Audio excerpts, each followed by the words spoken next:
Hi hello ಎಲ್ರಿಗೂ ನಮಸ್ಕಾರ. Welcome back to my channel. ಇವತ್ತಿನ ರೆಸಿಪಿ ಬಂದು ಪನ್ನೀರ್ ಮಖ್ನಿ. ನೀವು ಆಲ್ರೆಡಿ ತಮ್ಮನೇಲಲ್ಲಿ ನೋಡಿರ್ತೀರ, ನಿಮಗೆ ಐಡಿಯಾ ಇರುತ್ತೆ ಏನು ಅಂತ. ಬನ್ನಿ ಹೇಗೆ ಮಾಡೋದು ಅಂತ ತೋರಿಸ್ಕೊಡ್ತೀನಿ. 2-3 ಮೆಣಸಿನ್ಕಾಯಿ ಹೆಚ್ಕೊಳ್ಳಿ. ದಪ್ಪದಾದರೆ ಒಂದೇ ಈರುಳ್ಳಿ ಸಾಕು, ಸಣ್ಣದಾದರೆ 2. ಮತ್ತು ಪನ್ನೀರ್ ಮಖ್ನಿಗೆ ಮೇಯ್ನ್ ಇಂಗ್ರೀಡಿಯೆಂಟು ಟೊಮೆಟೊ, ಅದೇ ಜಾಸ್ತಿ ಟೇಸ್ಟ್ ಕೊಡೋದು. ಸೊ ನಿಮಗೆ 4-5 ಟೊಮೆಟೊ ಬೇಕಾಗುತ್ತೆ. ನಾನು 200 ಗ್ರಾಮ್ ಪನ್ನೀರ್ಗೆ ಹೇಳ್ತಾ ಇರೋದು ಇದು. ಎಲ್ಲ ಕಟ್ ಮಾಡಿ ಇಟ್ಕೊಂಬಿಟ್ಟು ಅದನ್ನ ಬೇಯಿಸ್ಕೊಳ್ಳೋಣ. ಸ್ವಲ್ಪ ನೀರು ಹಾಕಿ, ನೀರಿಗೇ ಇದೆಲ್ಲ ಹಾಕಿ ಬೇಯಿಸ್ಕೊಂಡ್ರೆ ಚೆನ್ನಾಗಿರುತ್ತೆ. ಟೊಮೆಟೊ ಹಾಕಿದ್ದೀನಿ ಫಸ್ಟು. ಅದನ್ನು ಸ್ವಲ್ಪ ಕುಕ್ ಆದಮೇಲೆ ಈರುಳ್ಳಿ,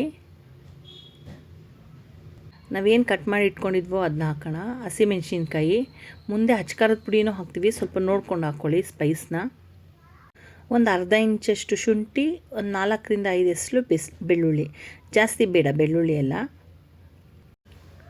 ಮತ್ತು ಚಕ್ಕೆ, ಲವಂಗ, ಯಾಲಕ್ಕಿ ಮತ್ತು ಒಂದು ಪಲಾವ್ ಎಲೆ. ಈ ಪಲಾವ್ ಎಲೆ ಎಲ್ಲ ನಾವು ಗ್ರೈಂಡ್ ಮಾಡೋಕ್ಕೆ ಮುಂಚೆ ತೆಗೆದುಬಿಡಬೇಕು. ಸ್ವಲ್ಪ ಗೋಡಂಬಿ ಹಾಕ್ಕೊಳ್ಳಿ, ಒಂದು 8-10 ಚೂರು ಹಾಕಿದ್ರೆ ಅದು ಸ್ವಲ್ಪ ಗ್ರೇವಿ ಗಟ್ಟಿ ಬರುತ್ತೆ ಅಂತ, ಮತ್ತು ಫ್ಲೇವರು ಕೊಡುತ್ತೆ. ಅದು ಸ್ವಲ್ಪ ಚೆನ್ನಾಗಿ ಕುಕ್ ಆಗಲಿ. ಒಂದು ಅರ್ಧ ಸ್ಪೂನಷ್ಟು ಉಪ್ಪು ಹಾಕಿಟ್ರೆ ಬೇಗ ಕುಕ್ ಆಗುತ್ತೆ, ಸ್ಮಾಲ್ ಸ್ಪೂನು. ಇದು ಪಂಜಾಬಿ ಸ್ಟೈಲ್ ಪನ್ನೀರ್ ಮಖ್ನಿ. ನೋಡಿ ಇಷ್ಟು ಕುಕ್ಕಾಗಿದೆ. ನಾನು ಅದು ಪಲಾವ್ ಎಲೆ ಎಲ್ಲ ತೆಗಿತಾ ಇದ್ದೀನಿ, ಯಾಕಂದರೆ ರುಬ್ಬಕ್ಕೆ ಅದು ಹಾಕೋಕ್ಕಾಗಲ್ಲ. ಮಿಕ್ಕಿದೆಲ್ಲ ಅದೇ ಹಂಗೆ ಇರಲಿ, ಪಲಾವ್ ಎಲೆ ಮಾತ್ರ ತೆಗೆದ್ಬಿಡಿ. ನೆಕ್ಸ್ಟ್ ಕಡಾಯಿ ಇಟ್ಕೊಂಡು ಪನ್ನೀರನ್ನ ಫ್ರೈ ಮಾಡ್ಕೊಳ್ಳೋಣ. 1 ಸ್ಪೂನಷ್ಟು ಬೆಣ್ಣೆ ಹಾಕಿದ್ದೀನಿ, ಮತ್ತು ಬೆಳ್ಳುಳ್ಳಿ ಕಟ್ ಮಾಡಿರೋದು, ಸಣ್ಣದಾಗಿ ಹೆಚ್ಚಿರೋ ಬೆಳ್ಳುಳ್ಳಿ, ಸ್ವಲ್ಪ ಶುಂಠಿ ಅದು ಕಟ್ ಮಾಡಿ ಹಾಕಿದ್ದೀನಿ. ಒಂದೇ ಒಂದು ಹಸಿಮೆಣಸಿನ್ಕಾಯಿ ಕಟ್ ಮಾಡಿರೋದು. ನಿಮ್ಮ ಖಾರ ನೋಡ್ಕೊಂಡು ಹಾಕ್ಕೋಬೋದು. ಆಮೇಲೆ ಪನ್ನೀರ್ ಕಟ್ ಮಾಡಿಟ್ಟಿರೋ ಪನ್ನೀರ್ ಹಾಕ್ಕೊಂಡು ಸ್ವಲ್ಪ ಫ್ರೈ ಮಾಡ್ಕೊಳ್ಳಿ.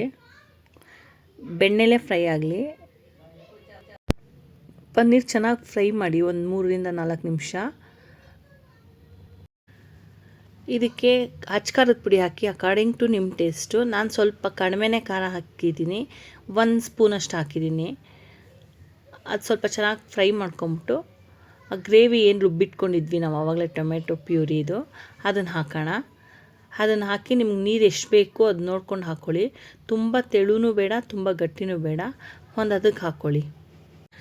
ಚೆನ್ನಾಗಿ ತಿರುಗಿಸ್ಬಿಟ್ಟು 1-2 ನಿಮಿಷ ಕುಕ್ ಆಗಕ್ಕೆ ಇದ್ರ ಜೊತೆಗೆ ಸ್ವಲ್ಪ ಫ್ಲೇವರ್ಗೆ ಜೀರಿಗೆ ಪೌಡ್ರು, ಒಂದು ಸ್ವಲ್ಪ ಧನಿಯಾ ಪೌಡ್ರ್ ಹಾಕ್ಕೊಳ್ಳಿ. ಒಂದು ಅರ್ಧ ಸ್ಪೂನ್ ಸಾಕು, ಜಾಸ್ತಿ ಬೇಡ, ಕಹಿ ಬಂದ್ಬಿಡುತ್ತೆ.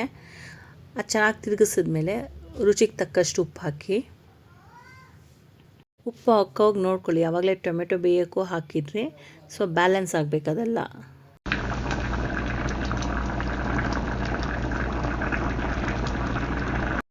ಕಸೂರಿ ಮೇಥಿ ಕ್ರಷ್ ಮಾಡಿಬಿಟ್ಟು ಹಾಕಿ. ಅದು ಸ್ವಲ್ಪ ಹಸಿ ಇದ್ದರೆ ಬಿಸಿ ಮಾಡಿಬಿಟ್ರೆ ತುಂಬ ಚೆನ್ನಾಗಿ ಕ್ರಷ್ ಮಾಡ್ಬೋದು. ಒಂದು 2-3 ನಿಮಿಷ ಬೇಯಿಸಿ, ಅದು ಹಾಕಿದ್ಮೇಲೆ ಸಾಕು. ನೀವು ಇಳಿಸಿದ್ಮೇಲೆ ಸ್ಟವ್ ಆಫ್ ಮಾಡಿದ್ಮೇಲೆ ಫ್ರೆಶ್ ಕ್ರೀಮ್ ಆ್ಯಡ್ ಮಾಡಿ. ಫ್ರೆಶ್ ಕ್ರೀಮ್ ಆ್ಯಡ್ ಮಾಡಿದ್ಮೇಲೆ ಪನ್ನೀರ್ ಮಖ್ನಿ ಸರ್ವ್ ಮಾಡೋಕ್ಕೆ ರೆಡಿ ಇರುತ್ತೆ. ಇದು ರೋಟಿ, ಪರೋಟ, ಚಪಾತಿ ಜೊತೆ ತುಂಬ ಚೆನ್ನಾಗಿರುತ್ತೆ. ನಾವು ಪರೋಟ ಜೊತೆ ಟ್ರೈ ಮಾಡಿದ್ವಿ. Thanks for watching. ಈ ವಿಡಿಯೋ ನಿಮ್ಗೆ ಇಷ್ಟ ಆದರೆ ಲೈಕ್ ಮಾಡಿ, ಕಮೆಂಟ್ ಮಾಡಿ ಮತ್ತು ಸಬ್ಸ್ಕ್ರೈಬ್ ಮಾಡಿ, ಸಪೋರ್ಟ್ ಮಾಡಿ.